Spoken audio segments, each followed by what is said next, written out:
அரியவன் நிலவுலாவிய நீர்மலி வேணியன் அலையில் சோதிய நம்பலத்து ஆடுவான் மலர் சிலம்படி வாழ்த்தி வணங்குவான். சிற்றம்பலம். அரகர நம பார்வதி பதையே அரகர மகாதேவா.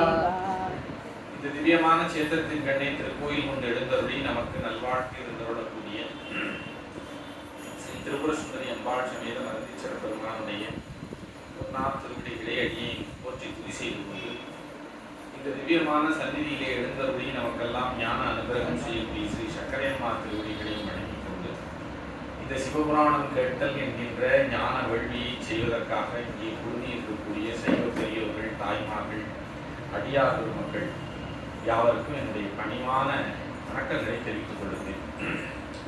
நாம் எல்லாம் அல்ல இந்த முருகப்பெருமானுடைய திருவருளினாலே கந்தபுராணம் என்கிற ஒரு மாபெரும் தெய்வ தமிழ் திருக்காப்பியத்தினை சிந்திக்க தொடங்கி முதல் காண்டமாக கூடிய உற்பத்தி காண்டத்திலே 6 படலங்களை நாம் நிறைவு செய்துவிட்டோம். இந்த நூல் ஒரு மாபெரும் நூல். நான் ஏற்கனவே சொல்லியிருக்கிறேன், 10,000க்கும் மேற்பட்ட செய்யுட்களை தன்னகத்தை கொண்ட ஒரு மாபெரும் காப்பியம். இந்த காப்பியத்தை நாம் சில நேரத்தில் நான் வழக்கம் போல சொல்லுவேன், இதை நாம் நிறைவு செய்வதற்கு சுவாமி திருவருள் செய்ய வேண்டும். அதில் உற்பத்தி காண்டத்திலே இப்பொழுது நாம் மனம் பேசு படலம் என்கிற படலத்திலே இருக்கிறோம். 7வது படலமாக இது வருகிறது. இதுவரையும் திருக்கைலாய படலம், பார்ப்பதி படலம், மேரு படலம், காமதகன படலம், மோனம் நீங்கு படலம், தவங்கான் படலம் என்கின்ற 6 படலங்களை நாம சிந்தனை செய்வோம். 7வது படலமாக இருக்கக்கூடிய மனம் பேசு படலம் என்கின்ற படலத்திலே இதுவரை நடந்த இந்த சுருக்கத்தினை நான் முதலிலே ஓரிரு மணித்துளிகள் சொல்லிவிட்டு அதனுடைய தொடர்ச்சியாக இந்த நிகழ்வினுடைய சிந்தனையை நாம் செய்வோம்.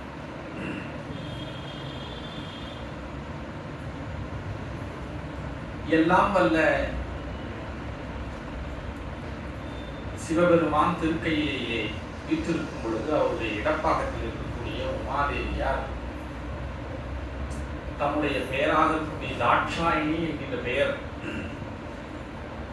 தன்னிடமிருந்து நீங்க வேண்டும் என்று சுவாமியிடம் விண்ணப்பம் செய்தார். அதற்கு சுவாமி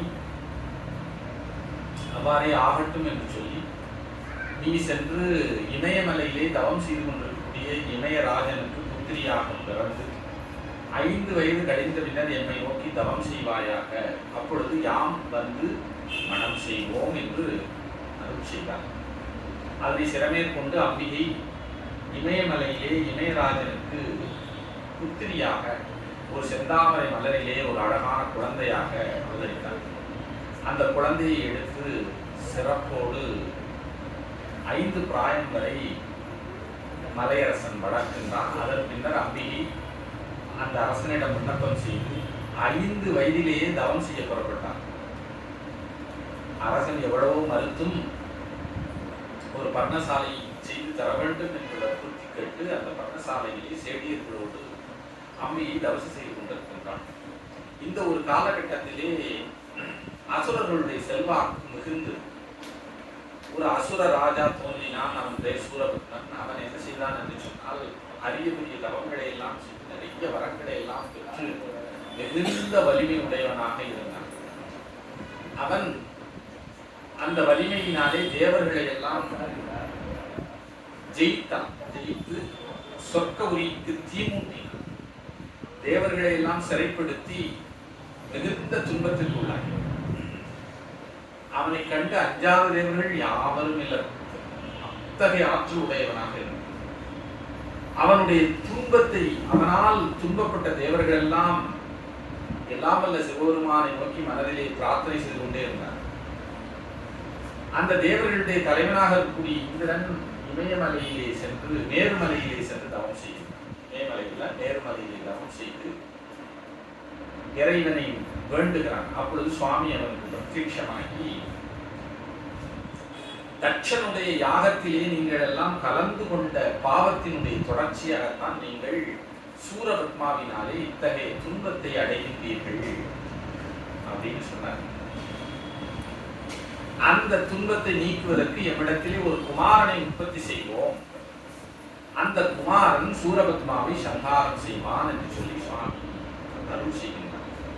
அதை கேட்டு மிகுந்த மகிழ்ச்சி அடைகின்றான். இந்த அருள் செய்த பெருமான் மறைந்து அருளுகிறார். அதன் பின்னர் அந்த இந்திரன் என்ன செய்கிறான், இப்பொழுது நாம மிகுந்த சந்தோஷத்தோட நமக்கு குமார கடவுள் சிவபெருமானுடைய சிவகுமார கடவுள் நமக்கு வேண்டும், அவர் வந்தால் நம்முடைய துன்பம் நீங்கும் என்கின்ற ஒரு மகிழ்ச்சியான ஒரு செய்தியோடு திருக்கையிலைக்கு செல்ல வேண்டும் என்று நினைக்கிறான். ஆனால் என்ன அங்க அவனுக்கு செய்தி கிடைக்கிறது சொன்னால், சுவாமி தட்சாமூர்த்தி கோலத்திலே யோகம் செய்து கொண்டிருக்கின்றார். அவரை நாடி சனகர், சனந்தனர், சனாதனர், சனக்குமாரர் என்ற 4 மகரிஷிகள், அவர்கள் பிரம்மாவினுடைய மானசபுத்திரர்கள், அவர்கள் 4 பேரும் போய் சிவபெருமானிடத்துக்கு போய் கையிலே தன்னுடைய மனைவியாக இருக்கக்கூடிய உமாதேவியாரை பிரிந்து இருக்கக்கூடிய பெருமானிடத்திலே சென்று என்ன செய்கிறார்கள் என்று சொன்னால், ஞானத்தை எங்களுக்கு உபதேசிக்க வேண்டும்னு கேட்கிறார். சுவாமி வந்து மகிழ்ச்சி. ஏன்னா அவரிடம் வந்து எல்லாரும் என்ன கேட்கிறாங்க, நல்ல செல்வ வளம் வேண்டும், நான் சாகாமல் இருக்க வேண்டும், எல்லாரையும் ஜெயிக்க வேண்டும், நான் 1008 அண்டங்களை ஆள வேண்டும், அப்படியெல்லாம் சூரபத்மா வரம் கேட்கின்றார். இந்திரன் என்ன கேட்கின்றார் என்று சொன்னால், எங்களுடைய சொர்க்கபுரியை மீட்டு தர வேண்டும், சிறையிலிருந்து தேவர்களை எல்லாம் மீட்டு தர வேண்டும், இப்படித்தான் எல்லோரும் வரம் கேட்கின்றார். ஆனால் இந்த 4 மகரிஷிகள் மட்டும் கையிலேக்கு போய் என்ன கேட்டார்கள் என்று சொன்னால், சுவாமி எங்களுக்கு ஞானத்தை உபதேசி. மிகுந்த ஆச்சரியம் இல்லையா? பெருமானிடத்திலே போய் ஞானத்தை கேட்பவர்கள் ரொம்ப குறைவு. அதுபோல வந்து ஞானத்தை கேட்கிறார். அது சிவபெருமானுக்கு கிடைத்த ஒரு மிகப்பெரிய வாய்ப்பு. அதனால் அவர் என்ன செய்ய ஆரம்பித்தார், ஞானத்தை உபதேசிக்க ஆரம்பித்தார். அதற்காக அவர் எடுத்துக்கொண்ட திருவுருவம் தான் தட்சிணாமூர்த்தி. அங்கே கையிலேயே ஒரு பகுதியில் இருக்கக்கூடிய ஒரு கல்லால மரத்தினுடைய நிழலிலே சுவாமி வீட்டிலிருந்து தென் திசையை நோக்கி வீட்டிலிருந்து இந்த 4 முனிவர்களுக்கும் முதலிலே சரீகிரி யோகத்தை விளக்கி சொல்லுகின்றார். அவற்றையெல்லாம் நன்கு செவிமடுத்த இந்த சனகாதி முனிவர்கள், சுவாமி எங்களுக்கு ஞானத்தையும் உபதேசிக்க வேண்டும் என்று கேட்டுக்கொண்டார். அப்படி ஞானத்தை உபதேசிக்க வேண்டும் என்று கேட்டுக்கொண்ட உடனே பெருமான் என்ன சொன்னார்னா, ஞானம் என்பது சொல்லளவில் படுவதன்று என்று சொல்லி அவர்களுக்கு ஞானத்தை உணர்த்துவான் பொருட்டு என்ன செய்தார்னா, யோக நிலைக்கு போனார். மௌனியாக இருந்து சின்முத்திரையை பிடித்தார். அப்பொழுது அவருக்கு அவர் ஞானத்தை எப்படி உபதேசிக்கிறார், சொல்கடந்த நிலையிலே உபதேசிக்கிறார். சொல்லால் உபதேசிக்கப்படுவதென்று ஞானம் என்று சொல்லி மோன நிலையிலே சின்முத்திரையை காட்டுகின்றார். அப்பொழுது அந்த ஞானத்தை பெறுகின்றார்கள் இந்த சனகாதி முனிவர்கள். அவர்கள் இங்கே நம்முடைய கச்சிபட்சாச்சாரியர் அந்த பகுதியில் சொல்லியிருக்கிறார், சித்திரத்திலே எழுதப்பட்ட பாவை போல சுவாமியை நோக்கி அப்படியே இருந்தார். ஒரு சித்திரத்திலே ஒரு உருவத்தை வரைந்தால் அது எப்படி அசையாமல் இருக்குமோ அதுபோல பெருமான் உபதேசிக்கக்கூடிய அந்த மோன உபதேசம், அந்த ஞான உபதேசத்தை அனுபவித்துக் கொண்டு என்ன செய்கிறார்கள்னா அப்படியே அசைவற்று இருக்கிறார்கள். சுவாமியும் என்ன செய்கிறார், அந்த நிலையில யோகத்திலே இருக்கிறார். யோக நிலையிலே இருந்து கொண்டு ஞானத்தை அவர்களுக்கு உபதேசிக்கிறார். அப்படி உபதேசிக்கக்கூடிய காலகட்டம் மிக குறுகிய காலமாக இருந்தாலும் மற்ற உலகங்கள்ல பல யுகங்கள் கடந்துள்ளது. அப்படி சுவாமி யோகத்தில் இருக்கின்ற காரணத்தினால் ஆண் பெண்ணுக்குரிய விருப்பம் இல்லாமல் எல்லோரும் என்ன செய்கிறார்கள் என்று சொன்னால், இல்லற வாழ்க்கையில ஈடுபாடு இல்லாம ஒரு துறவ நிலையை நோக்கி உயிரிழெல்லாம் செல்லுகின்றன. பிரம்மதேவரினால் தன்னுடைய படைப்பு தொழிலை செய்ய முடியும். இப்படியெல்லாம் பல இடர்பாடுகள் வருகிறது. இந்த சந்தர்ப்பத்திலே தான் இந்திரனுக்கு என்ன வரம் கிடைக்கிறது, எம்மிடத்தில் ஒரு குமாரனை தருவோம் என்று சொல்லி சொன்னார். உலகத்திலேயே இங்கு யாருக்கும் குமாரர்களே இல்லை. அப்படிப்பட்ட நிலையில் உலகமே இயங்கிக் கொண்டிருக்கிறது. அப்பொழுது சுவாமி எம்மிடத்து ஒரு குமாரனை தருவோம்னு சொல்லியிருக்காரு. என்ன செய்வதுன்னு தெரியாது விழுங்கிய இந்திரன் என்ன செய்கிறான் என்று சொன்னால், பிரம்மாவிடம் சென்று கேட்க. பிரம்மதேவர் என்ன செய்கிறான்னா, எனக்கும் இதுக்கு சரியான வழி தெரியல, நாம வாங்க 2 பேருமே சேர்ந்து மகாவிஷ்ணுவிடம் சென்று கேட்போம். எல்லோரும் சென்று வைகுண்டத்திலே பாம்படையிலே இருக்கக்கூடிய அந்த மகாவிஷ்ணுவுடன் சென்று உணர்ந்திருக்கிறார். அப்போ மகாவிஷ்ணு என்ன செய்தார்னு சொன்னா, இப்பொழுது இமயமலையிலே தவம் செய்யக்கூடிய உமாதேவியாருக்கும் கையிலே யோகத்திலே இருக்கக்கூடிய சிவபெருமானுக்கும் முதலிலே திருமணம் நடைபெற வேண்டும். அதற்கு நாம் உரிய உபாயத்தை செய்ய வேண்டும் என்று மனதிலே நினைந்து என்ன செய்தார் என்று சொன்னால், காமனை சிவபெருமானிடத்து ஏவி விட வேண்டும் என்று சொன்னார். இந்த யோசனையை சொன்னது மகாவிஷ்ணு. அதன்படி என்ன செய்தார்கள், காமதேவனை அனுப்பினார். காமதேவன் பல முறை என்ன செய்தான் என்று சொன்னால் அதனை வேண்டாம்னு மறுத்தான். அதையெல்லாம் மிக விரிவாக நாம பார்த்தோம். இந்த காமதகன படலத்திலே நாம் அதை பார்த்தோம். மிகப்பெரிய படம் இந்த காமதகன படம். அந்த காமன் என்ன செய்கிறான், தன் மனைவி ரதியோடு சென்று 5 பானங்களையும் தன்னுடைய மலரம்புகளையும் ஒரு சேர சிவபெருமான் மீது ஈண்டு விடுகிறான். இந்த சுருக்கத்தை இதை நான் சுருக்கமாக தான் சொல்கிறேன். இது ரொம்ப விரிவாக இந்த பகுதிகளை நம்ம பார்த்தோம். அப்பொழுது சுவாமி என்ன செய்கிறார் என்று சொன்னால், தன்னுடைய கண்களினாலே காமனை பார்த்தார். அவளெல்லாம் காமன் எரிந்து சாம்பலாகினான். அது காமதகன படலத்தில் இதை நாம் பார்த்தோம். அப்படி எரிந்து சாம்பலான பின்னர் மீளவும் சுவாமி என்ன செய்து விட்டார், யோகத்திற்கு. ஆக தேவர்கள் எல்லாம் மனம் வெந்து நொந்து நடுநடுங்கி சுவாமியை துதி செய்வதை தவிர, சுவாமியினுடைய திருவடிகளை சரணாகதி அடைவதை தவிர வேறு வழி இல்லை என்கின்ற முடிவுக்கு வந்தார்கள். ஏனென்று சொன்னால் அவர்கள் என்ன நினைத்தார்கள், காமன் மூலமாக சிவபெருமானிடத்து ஒரு காம இச்சையை உண்டாக்க வேண்டும் என்று சொல்லி, ஒரு சாதாரண உயிர்களிடத்து எப்படி அந்த இச்சை உருவாக்குமோ அதுபோல உருவாக்கி விடலாம் என்று சொல்லி என்ன செய்தார்கள், அவ்வாறு.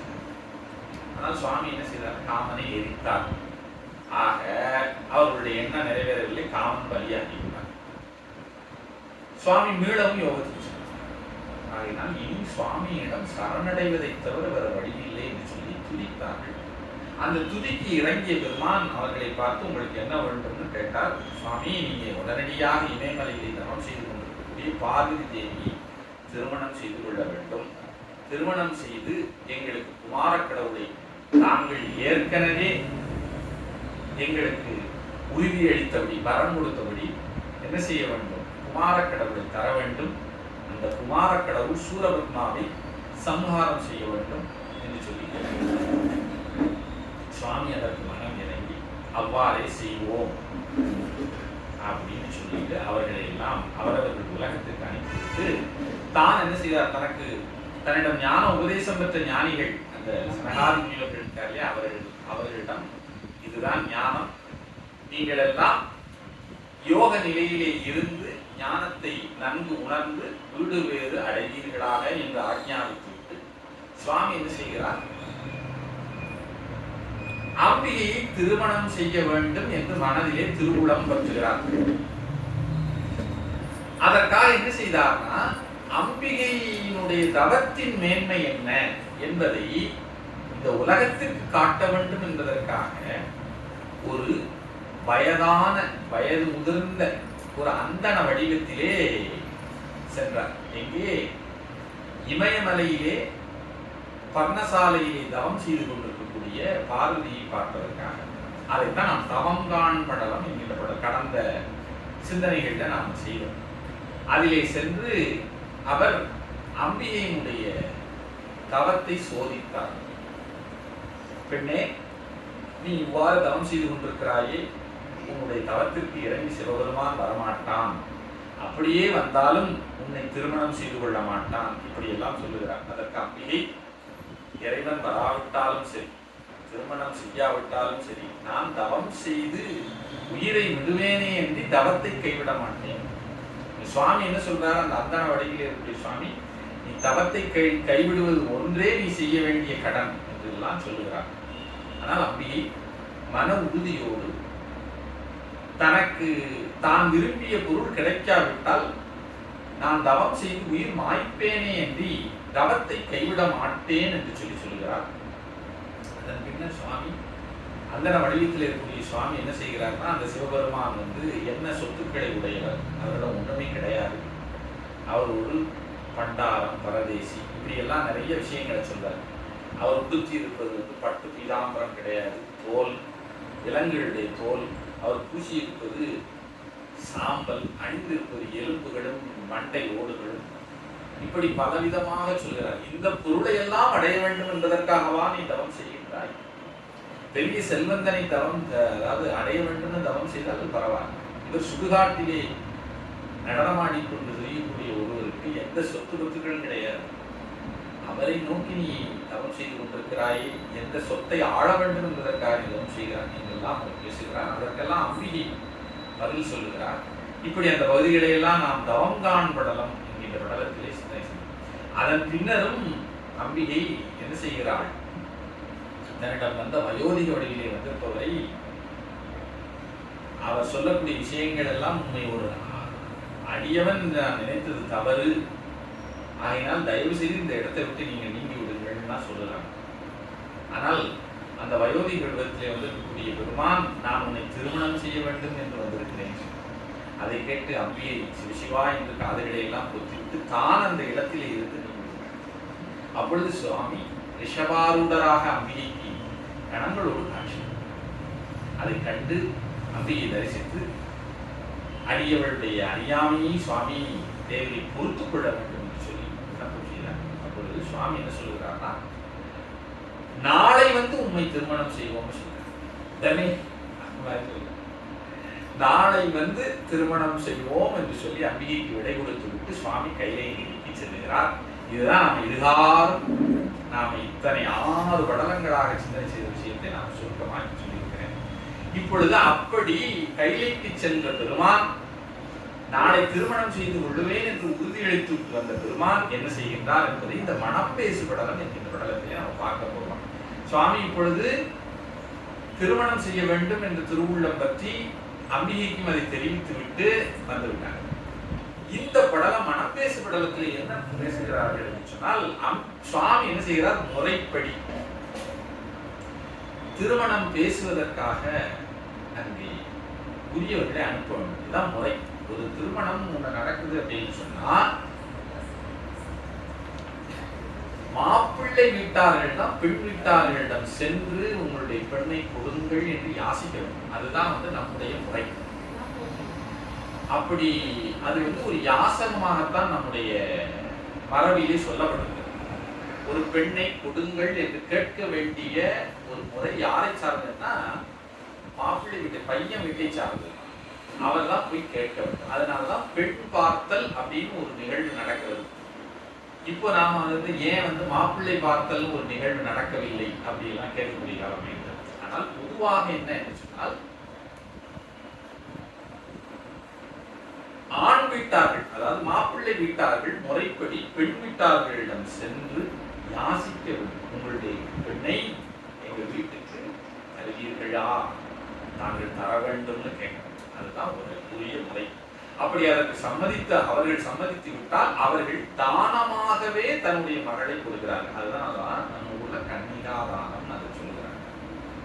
அல்லது வாணிக்கிரகணம், கையினாலே தாரை வார்த்து கொடுத்தல்.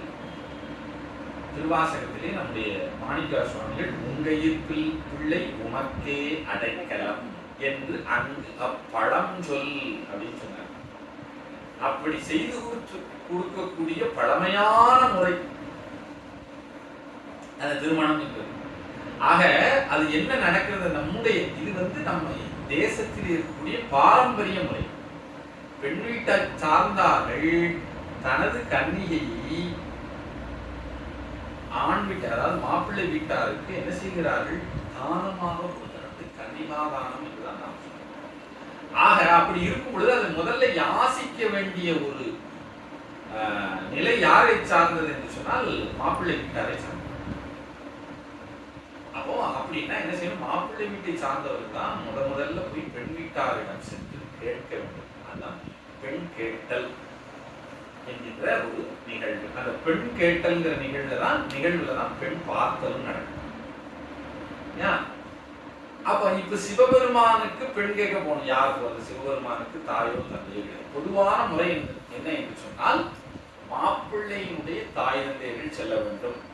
அப்படி மாப்பிள்ளையினுடைய தாய் தந்தையர்கள் செல்லாவிட்டால் அவரை சார்ந்த பெரியவர்கள் யார் வேணாலும் போகலாம். சித்தப்பா, பெரியப்பா அல்லது தாய் மாமா, இப்படி ஆண் வீட்டு எந்த ஒரு உறவோ அது ஆண் வீட்டை சார்ந்தவர்களாக இருக்கும். அவர்கள் போய் பெண் வீட்டாரிடம் சென்று கேட்க வேண்டும். இதுதான் முறை. இப்பொழுது சுவாமிக்கு போய் பெண் கேட்க வேண்டும். யார் போக முடியும்? சுவாமி என்ன செய்யறார் பாருங்க, அந்த ஸ்தானத்தை அவர் யாருக்கு கொடுக்கிறார் அதுதான் இங்க. அவர் என்ன செய்தார், சப்த ரிஷிகளை அழைத்தார். சப்த ரிஷிகளைத்தான் மனம் பேசுவதற்கு எடுக்கிறார் சுவாமி. என்ன அர்த்தம்? அந்த சப்த ரிஷிகளுக்கு தன்னுடைய தாய் தகப்பன் ஸ்தானத்தை சுவாமி கொடுக்கிறார். பெரிய விஷயம் இல்லையா? அந்த பகுதியை நாம இப்ப பார்க்க போறோம். இதுதான் மனம் பேசு படலத்திலே வருகிறது. பொருள் தருமலை பொடி புரியும் நோன்பு கண்டு அருள்தனை நல்கிய ஆதிநாயகன் தெருள் தரு கையிலையில் சேர்வுற்று ஏழ்வகை இருடிகள் தங்களை இதயத்து உண்ணினான். அப்படி அம்பிகைக்கு நாளை வந்து மனம் செய்து கொள்ளுவோம் என்று சொல்லி அருள் செய்து விட்டு வந்த சுவாமி என்ன செய்கிறார், கையிலையிலே வந்து சேர்வுற்று ஏழ்வகை இருடிகள் சப்த ரிஷிகள், இந்த சப்த ரிஷிகளை இதயத்து உண்ணினான் தம்முடைய மனதிலே நினைக்கிறார். மனதிலே நினைத்த உடனே அந்த 7 முனிவர்களும் அங்கே பிரசன்ட் ஆயிட்டாங்க, வந்துட்டாங்க. இந்த 7 முனிவர்கள் யார் பேரை சொல்லிடுவேன். அகஸ்தியர், ஆங்கிரசர், கௌதமர், காசிவர், புலஸ்தியர், மார்க்கண்டேயர், வசிஷ்டர். இந்த 7 முனிவர்கள்.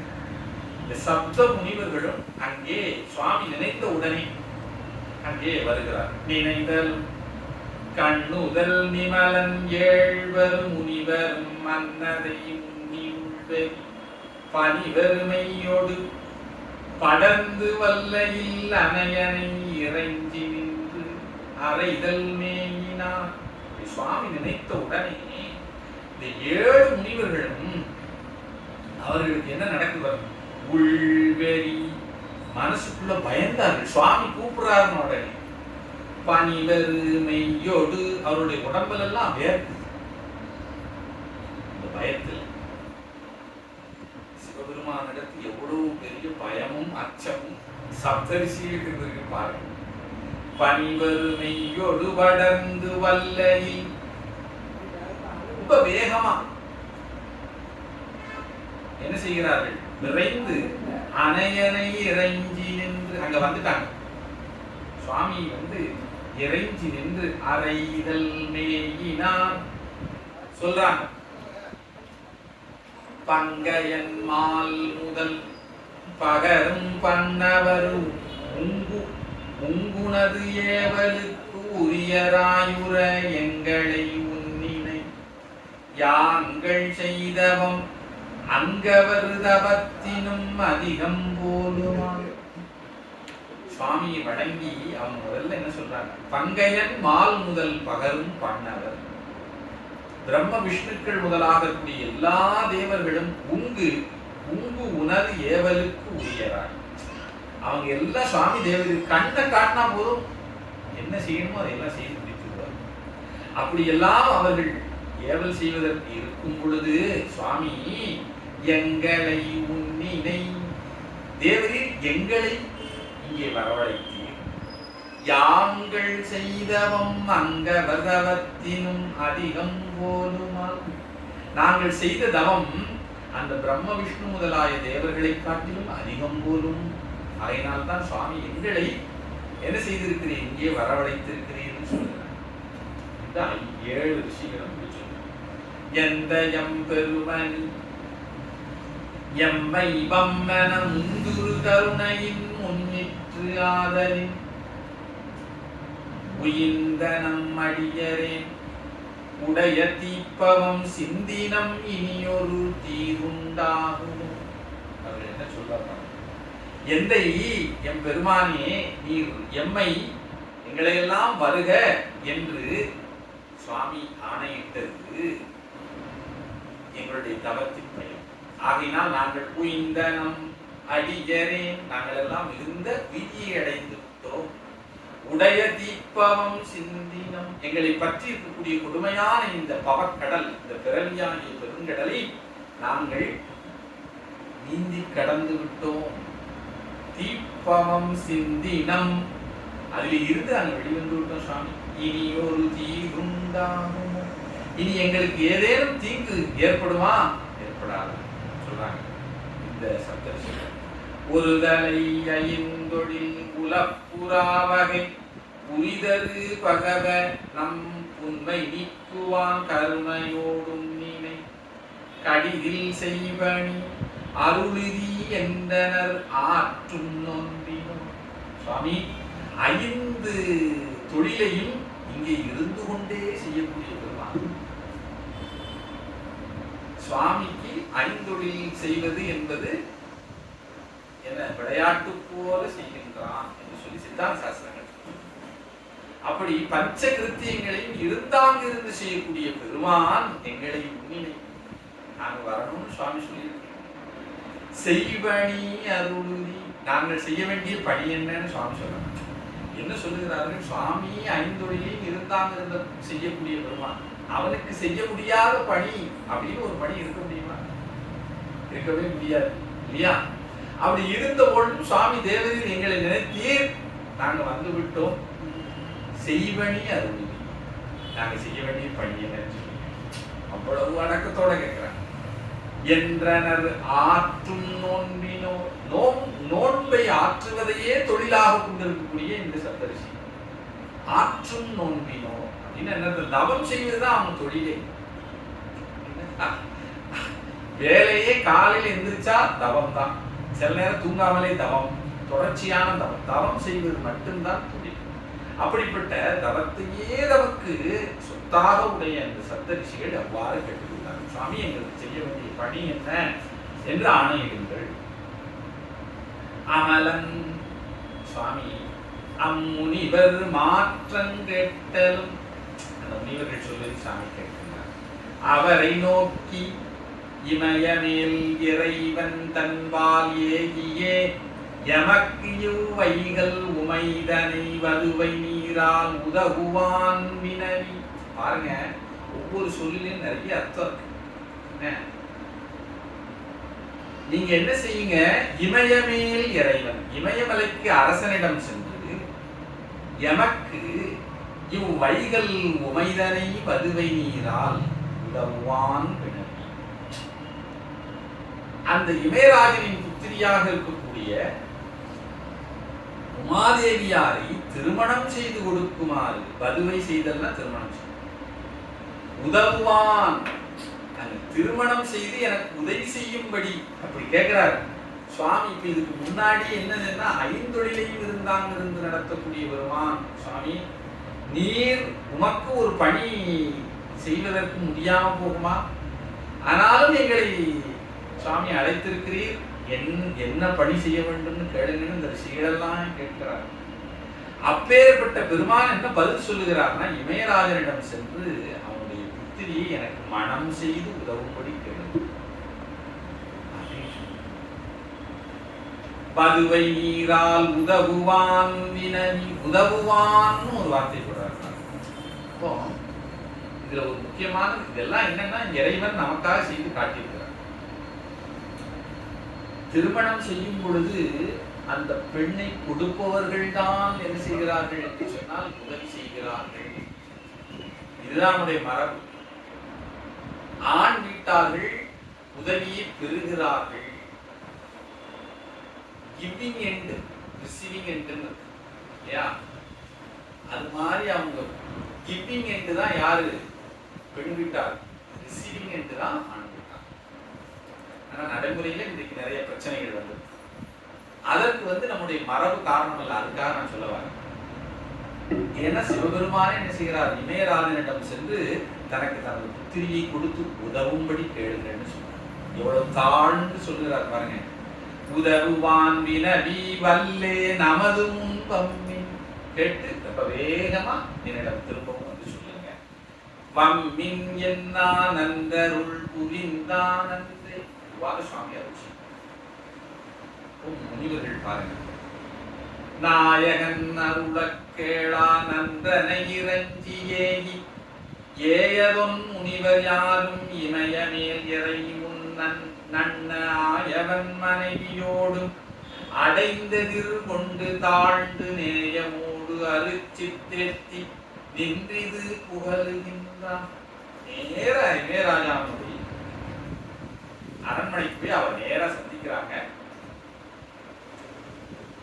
எவ்வளவு வேகமா சொல்லிட்டாரு. எல்லாம் நிறைய விஷயங்களை வந்து சில இடங்கள்ல சுவாமி ஏதாவது கட்சி விஷயம் நிறைய விஷயங்கள் சொல்ல, சில நேரத்தில் ரொம்ப வேகமா நேர கேட்கிறாங்க. அப்போ தன்னுடைய மனைவியோடு வந்து அந்த இமய பர்வத ராஜன் இந்த 7 முனிவர்களையும் எதிர்கொண்டு தாழ்ந்து நேயமோடு அரிச்சித்து ஏத்தி புகழுகின்றான் சொல்லி இவ்வளவு செய்கிறான் பாருங்க. தாழ்ந்து நேயமோடு அரிச்சித்து அவர்கள் பூஜை செய்கிறான். ஏத்தின வாழ்த்து சொல்லி பாடுகிறான். செய்து கொண்டு அதன் பின்னர் புகழுகின்றான் சொல்கிறான். படியருந்தாழிந்து படுதலால் இமயமேது தடவரை அதனில் தூய்தாய் தலைமையும் பெற்றதன்றி நெடியன் பவமும் இன்னே நீங்கின. இவர்கள் பேசுவதெல்லாம் கேட்கும்போது எவ்வளவு இனிமையா இருக்கு தெரியுமா? அவ்வளவு பணி அப்படிங்கிறதுலாம் இங்கதான் நம்ம பார்க்க முடியும்.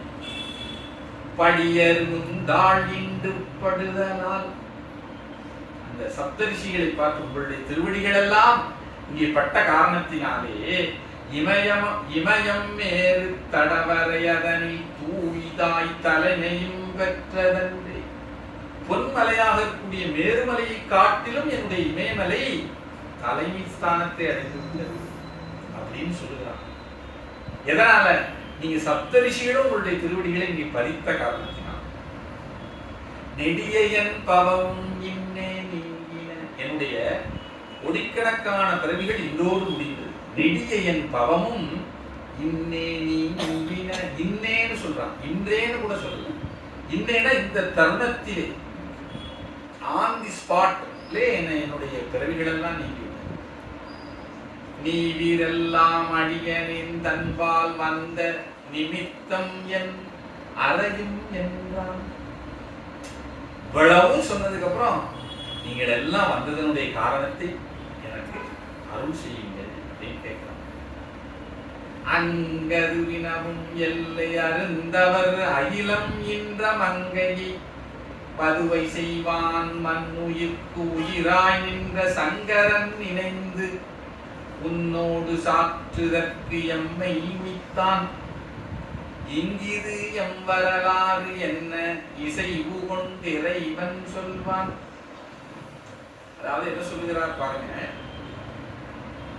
அகிலமெல்லாம் என்ற மங்கை, அதாவது உமாதேவியாரை வதுவை செய்வான் திருமணம் செய்து கொள்வதற்காக மண்ணுயிர்க்கு உயிராய் நின்ற சங்கரன் நினைந்து, எல்லா உயிர்களுக்கும் உயிராக இருக்கக்கூடிய இந்த சர்வேஸ்வரன் மனதிலே திருவுள்ளம் கொண்டு அந்த விஷயத்தை சாற்றுதற்கு எம்மை விட்டான். ஆனா அவர் உதவுவான் வினவி அப்படின்னு சொன்னார். யாரு? சுவாமி அப்படி சொன்னார். ஆனா இங்க இவர்கள் என்ன சொல்றாருன்னா, திருமணம் செய்து உதவ வேண்டும் அப்படின்னு சொல்லல. ஏனென்று சொன்னால் இவர்கள் அந்த ஒரு படி மேல இருந்துதான் பேசுறாங்க. என்ன சொல்றாங்க பாருங்க. அது திருமணம் செய்ய வேண்டும் என்று மனதிலே திருவுள்ளம் கொண்டு அந்த விஷயத்தை உங்களுக்கு சாற்றுவதற்கு எம்மை விட்டான், உங்களிடம் சொல்ல வேண்டும் என்பதற்காக சுவாமி இங்கே எங்களை அனுப்பி வைத்தார்.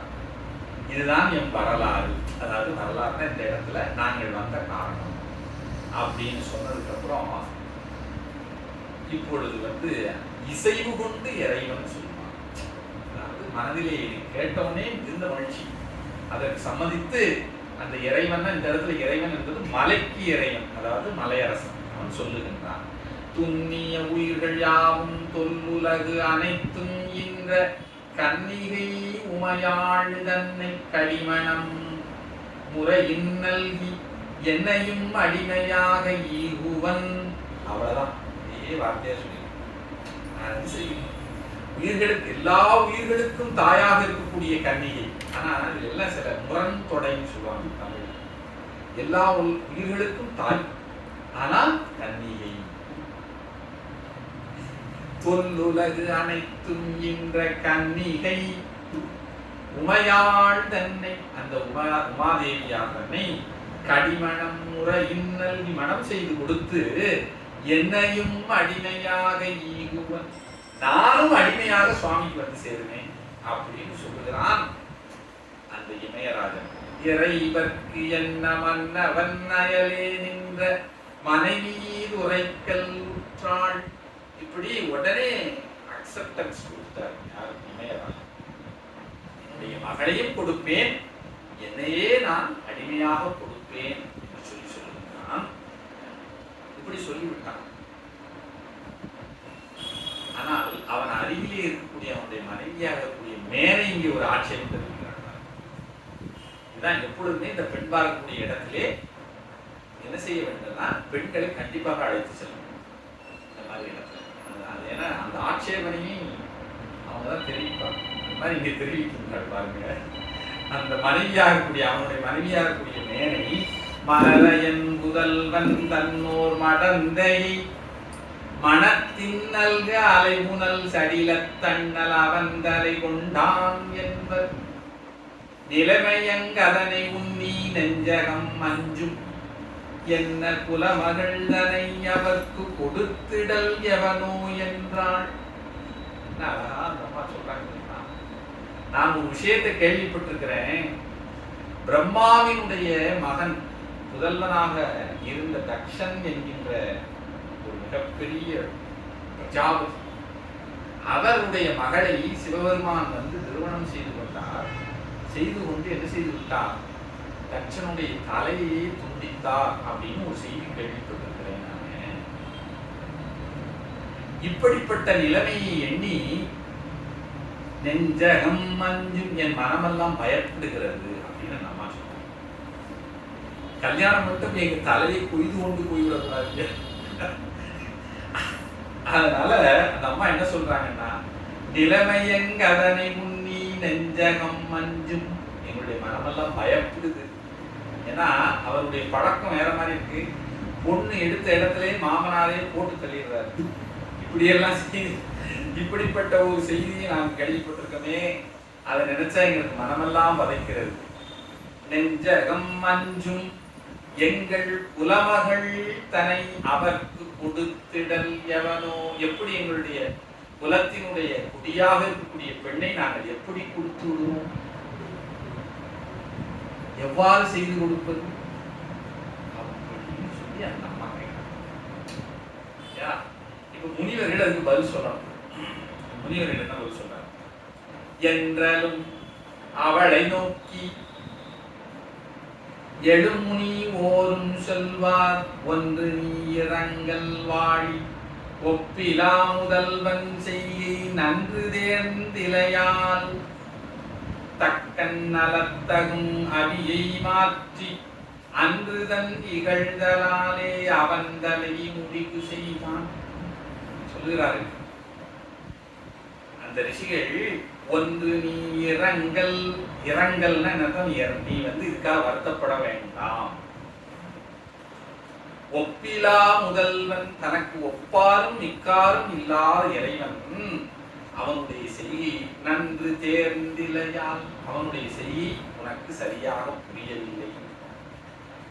நன்று தேர்ந்திலையால் அப்படின்னா என்ன செய்ய, என்ன அர்த்தம்னா இறைவனுடைய செய்கை உங்களுக்கு புரியவில்லை. தக்கன், தக்கன் என்ன செய்தான்? நலத்தகும் அவியை மாற்றி அன்றுதன் நிகழ்ந்தலாலே, அவன் தக்கன் தவறு செய்தான். அந்த தவறு செய்த காரணத்தினாலே அவன் தலையை முடிவு செய்தான். அவனுடைய தலைக்கு கேடு வந்தது. அந்த கேட்டுக்கு காரணம் அவன் செய்த தவறுதானே, ஒப்பிலா இறைவன் கிடையாது அப்படின்னு சொல்லி இந்த ரிஷிகள் சொல்லுகிறார்.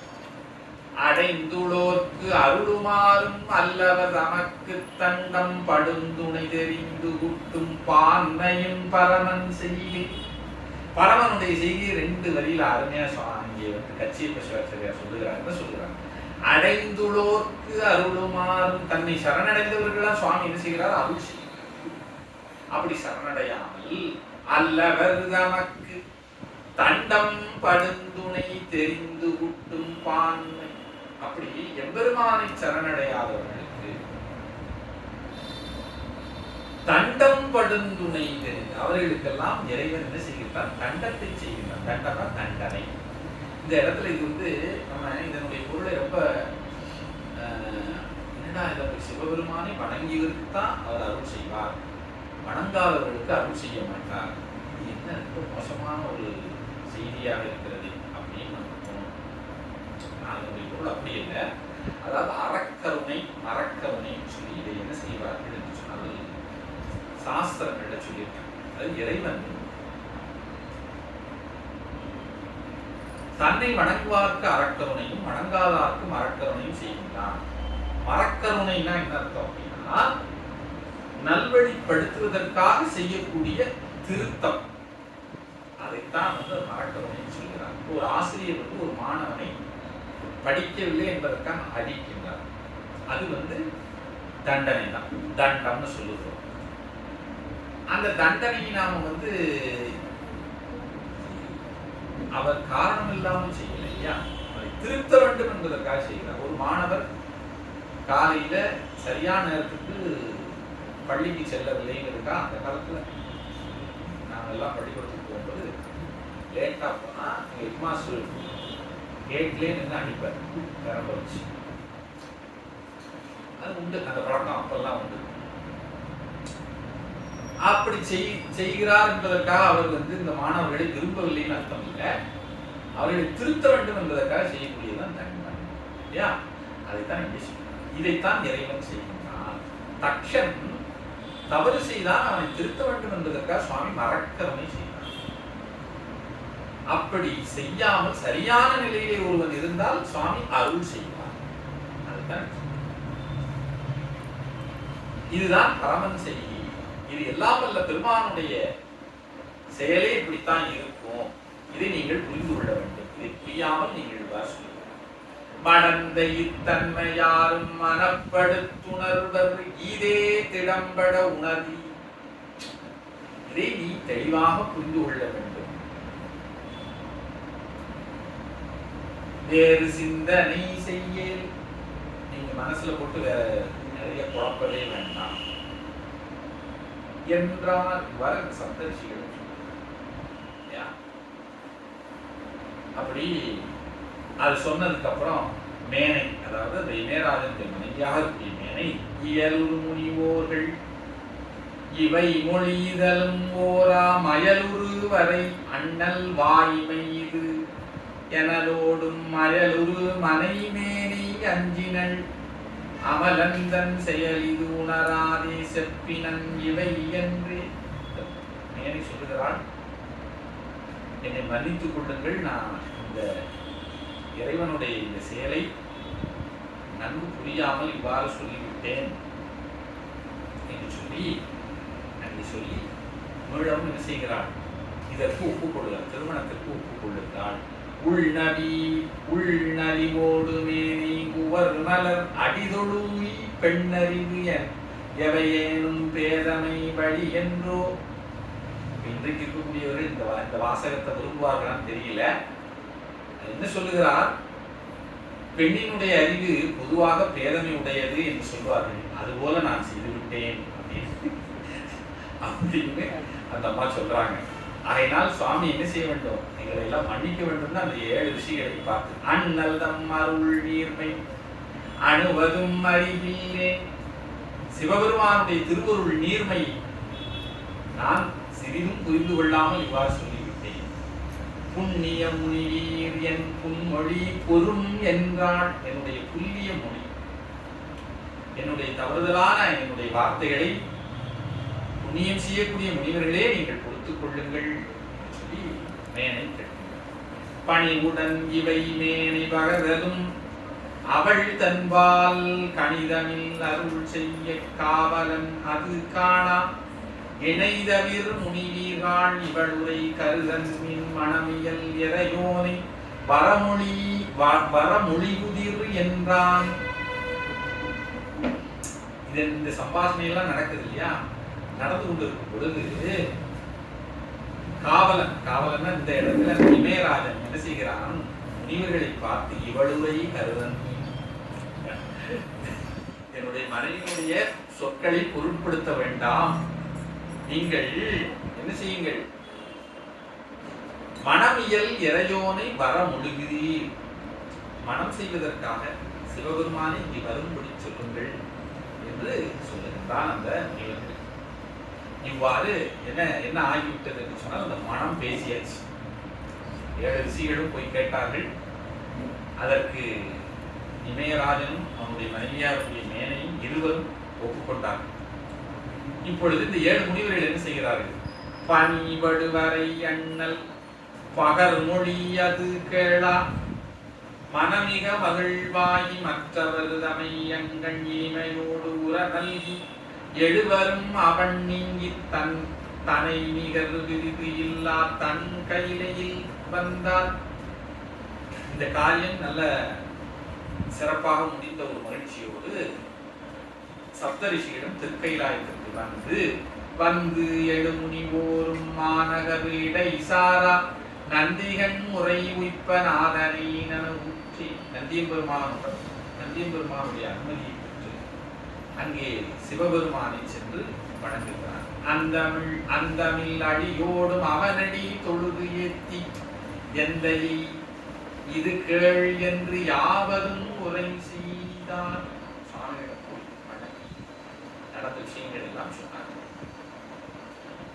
மறைமிசை அரசு ஆழ்வோன் மனவினை செய்து எல்லாம் உரை செய்ய அருள் செய்து உம்பரின் முனிகாள் நீ புரிதரு செயல் ஆற்றப் போகுதீர் எனலோடும் அறநடி தொழுது ஏத்தி அவர்வதம் அணுகுற்றார். சுவாமி இதையெல்லாம் கேட்டுவிட்டு, முனிவர்கள் நீங்கள் புரிதரு செயலாற்றப் போகுதீர், உங்களுடைய செயலை செய்வதற்கு செல்லுங்கள் என்று சொல்லி சுவாமி உத்தரவு கொடுக்கிறார். சுவாமியிடம் உத்தரவிட்டு அந்த 7 ரிஷிகளிடம் தந்தம் இடங்களுக்கு சென்றார். என் குறை தீர்ந்ததென்று எழுதவர் தரும் தங்கள்தம் பதத்திடை தனப்பின்றி எய்தினார் இங்கிது நின்றிட இமயமேல் இறை அங்கு இனி செய்தவாறு அறிய கூறுவாம். இதோடு மனம் பேசப்பட படலம் முடிகிறது. அதாவது இப்படி சொல்லிவிட்டு அந்த 7 ரிஷிகளிடம் தத்தம் இடங்களுக்கு சென்று சேர்ந்தார்கள். இந்த வேளையிலே அந்த இமயராஜன் எப்படி தன்னுடைய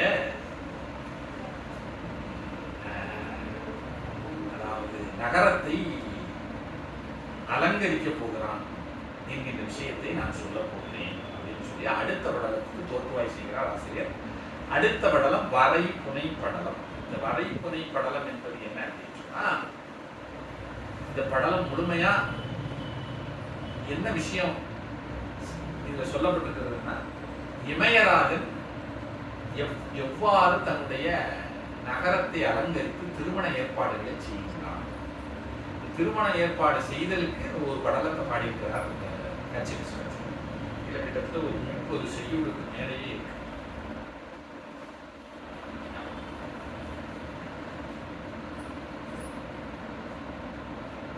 இதுல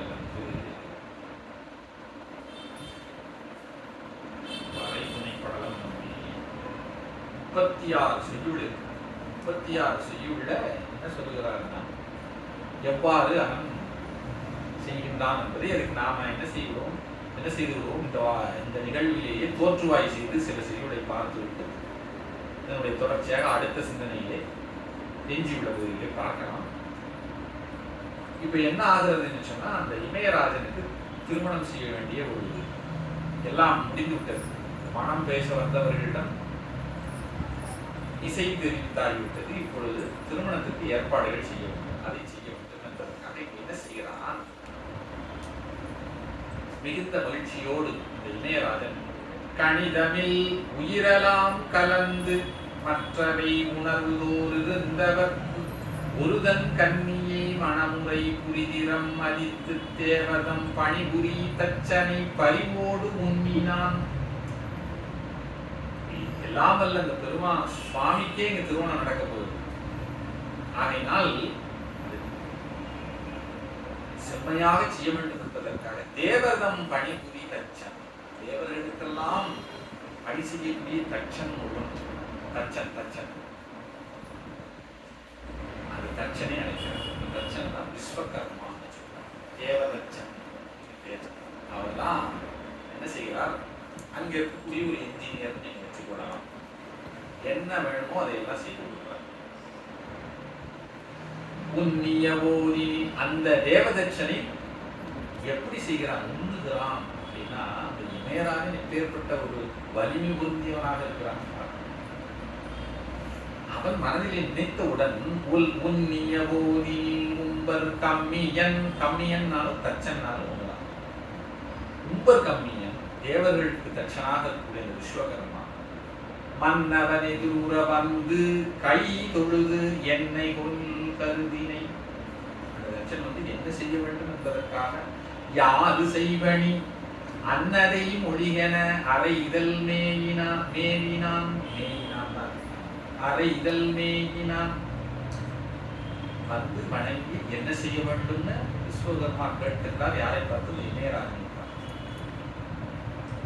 இமயராஜன் என்னையாள் கண்ணுதல் இறைவர்க்கு யான் பெரும் அன்னையாம் உமை இதனை அழிப்பன் என்ன பதில் சொல்கிறான்.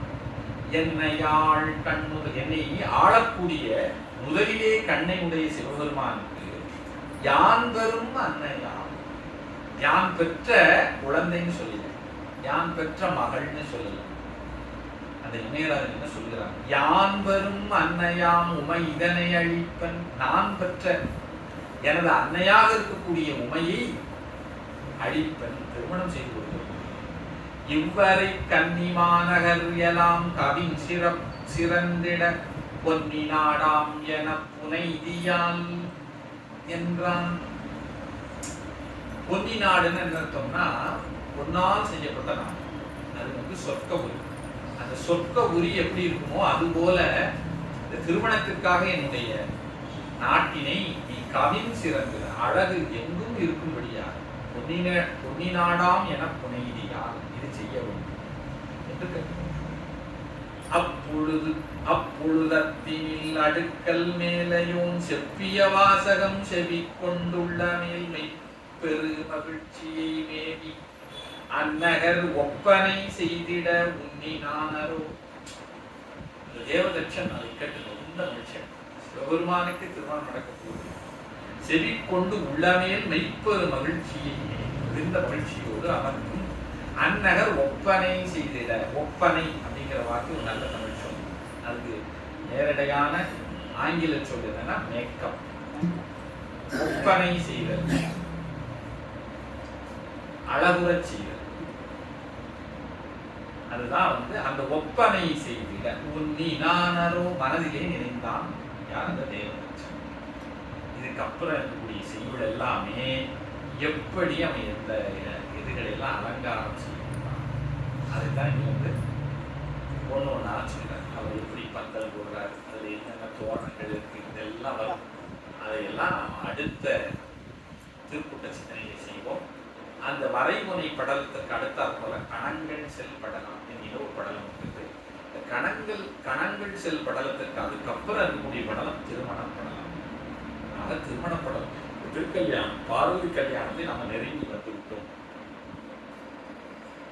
அதனால் நம்ம என்ன செய்யணும்னா அந்த திருமண படலத்துக்கு மட்டும் ஒரு குறிப்பிட்ட நாள் நம்ம பார்த்து அது ஒரு நல்ல ஒரு பௌர்ணமி நாளோ இது அது அமைகிற மாதிரி நம்ம பார்த்து செய்வோம். அதற்கு ஏற்றாற்போல் இப்பொழுதே கூட அதுக்கு ஒரு தேதியை நாம் செய்து விடலாம். அன்றைக்கு தேதிக்கு மட்டும் நாம் வந்து சுவாமிக்கு ஒரு மாலையோ இது ஒன்று சாத்தி ஒரு இதை செய்து சிறப்பான முறையிலே நாம் அந்த நாளில் மட்டும் அந்த திருக்கல்யாணம் திருமாங்கல்ய தாரணம் செய்யக்கூடிய அந்த நாள் வந்து ஒரு நல்ல நாளாக இருக்கும்படி நாம் செய்து கொள்ளலாம். அதற்கு எல்லாம் வல்ல அந்த முருகப்பெருமானுக்கு செய்ய வேண்டும் என்று கேட்கும்போது இது காலம் பொறுமையாக கேட்டுக்கொண்டிருந்த பெரியோர்கள் தாய்மார்கள் அடியார்கள் மக்கள் அத்துணை பேருக்கு நன்றியை தெரிவித்துக் கொண்டு எனது உரையினை நினைச்சுக்கிறேன். திருச்சிற்றம்பலம்.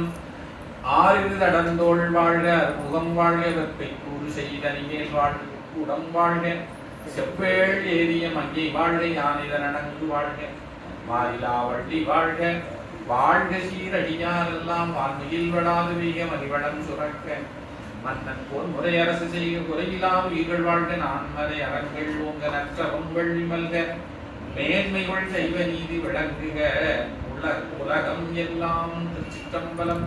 அரகர நம பார்வதி பதையே. அரகர மகா